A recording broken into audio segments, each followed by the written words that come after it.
A garden irrigation system can quietly wreck your water bill. 814 pounds. That was one gardener's bill after a summer of drip irrigation. 10 minutes a day, they thought. Harmless. Could you work out what your own garden watering costs each week?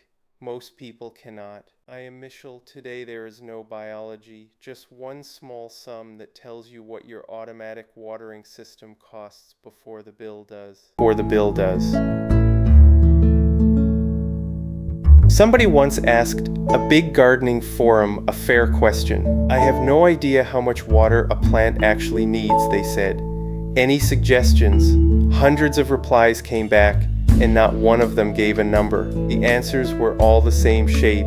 Water when it is dry, feel the soil, good instincts, but never a figure you could act on. That is the strange gap at the heart of watering. Every book tells you to water deeply and less often, sound advice, but your water meter does not read advice. It reads liters, and liters cost money. Last time, in the drippers episode, we worked out how many drippers each plant actually wants. So you already have the hardest part done. You know your plant count. Today we turn drippers into liters and liters into pounds. And the bills are not standing still.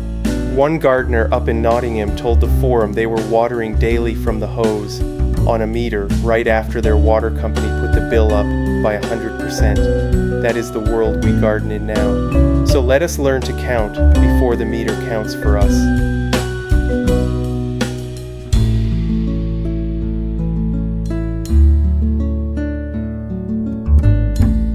Right?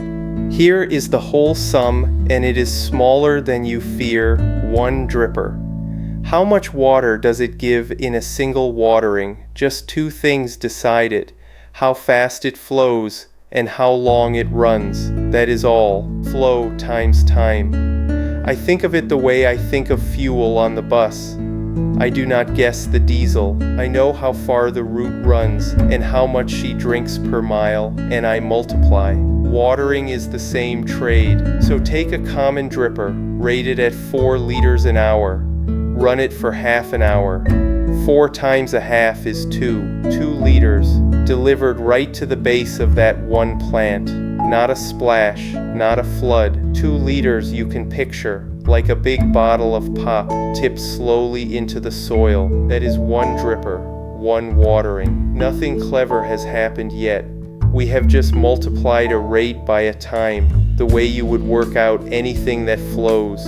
But watch what happens when we scale that tiny sum up to a whole garden. It grows teeth. Stay with me, because this is where it earns its keep. We know one dripper gives 2 liters. Now, how many drippers are on that zone? Say 20 pots on the patio, 1 dripper each. 20 drippers, 2 liters apiece. 20 times 2 is 40. 40 liters every time the system runs. Next, how often does it run? In a hot spell, say once a day, 40 liters, 7 days a week. 40 times 7 is 280. So that is 280 liters a week into 20 pots. Now the last step, the one that turns liters into money. 1,000 liters make 1 cubic meter. And a cubic meter is the unit your water company bills you in. So 280 liters is a bit over a quarter of a cubic meter a week. Find the price of a cubic meter on your own water bill, multiply, and there is your cost in black and white. 5 little numbers: flow, time, dripper count, days, price. String them together, and you have done what almost no gardener ever does. You have priced your garden's thirst before the envelope lands, and you did it on the back of a bus ticket. But here is the thing. That neat 4 liters an hour printed on the box, it might be a small lie. That number is measured on a test bench at the pressure the maker chose. Your tap is not that test bench. If your pressure runs high, that dripper pours more. Long thin pipe or the far end of a run and it dribbles less. The very same dripper might give you 3 liters, or it might give you 5. Feed a wrong number into our lovely sum, and every answer after it is wrong too. So do not trust the box. Measure it. Here is the trick, and it costs nothing.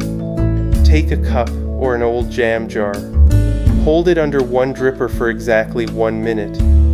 Pour what you catch into a measuring jug, multiply by 60, and that is your real flow rate in liters an hour from your tap at your pressure. Gardeners call it a catch test. 2 minutes of work buys you the one honest number the box could never give you. And while you are there, read your water meter before and after. If the meter says more water left the pipe than your drippers can account for, you have found a leak before the bill finds it for you.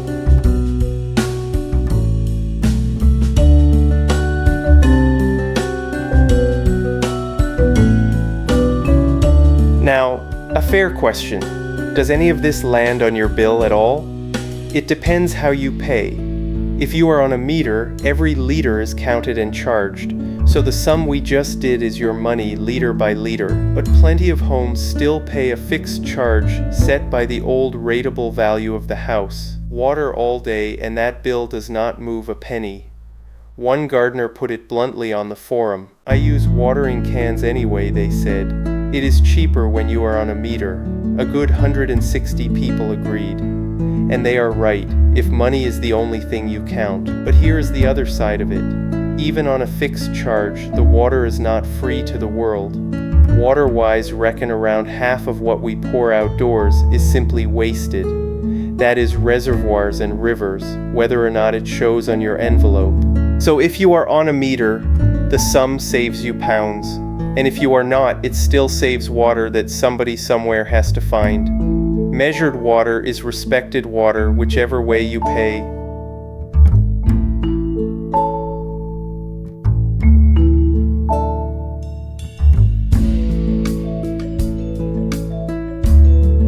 So let me do my own garden, out loud, the way I want you to do yours. Start with the patio. 20 pots, 1 dripper each. I did the catch test on mine, and my drippers do not give 4 liters. At my pressure they give 3.5. 3.5 times a half hour is 1 3/4 liters a pot. Times 20 pots is 35 liters each watering. Once a day in high summer, that is 35 times 7. 245 liters a week just for the patio.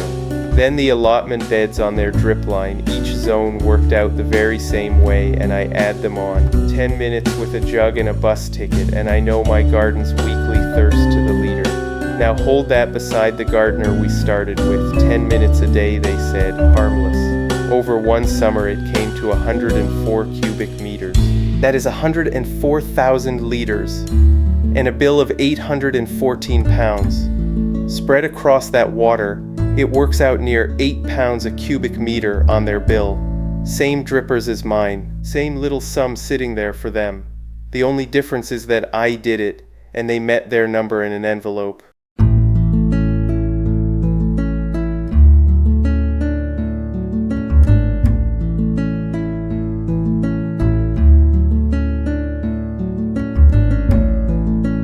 Once you have the numbers, something has to run them. This is the timer I keep on my own tap, the Johgee 4 Zone 1. 4 outlets, each with its own runtime and schedule, so no 2 zones share a guess. It has a rain delay for wet spells. Be honest, the timer does not do the sum. Feed it a lazy number, and it wastes water with beautiful precision. 3 pots and a water butt? You do not need it. A cheap mechanical timer will do you proudly. So what does that mean for your garden this week? 4 small jobs, and none of them is hard. 1. Catch the water from a single dripper for a minute, and learn its real flow rate, not the number on the box, yours. 2.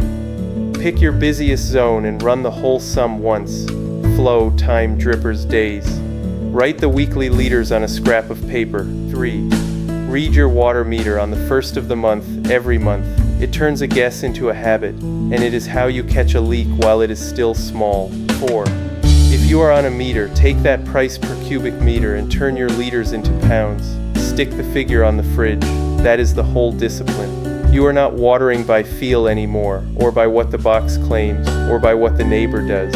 You are watering by a number you worked out yourself. Water you can count is water you can control, and a garden you can count never surprises you in an envelope.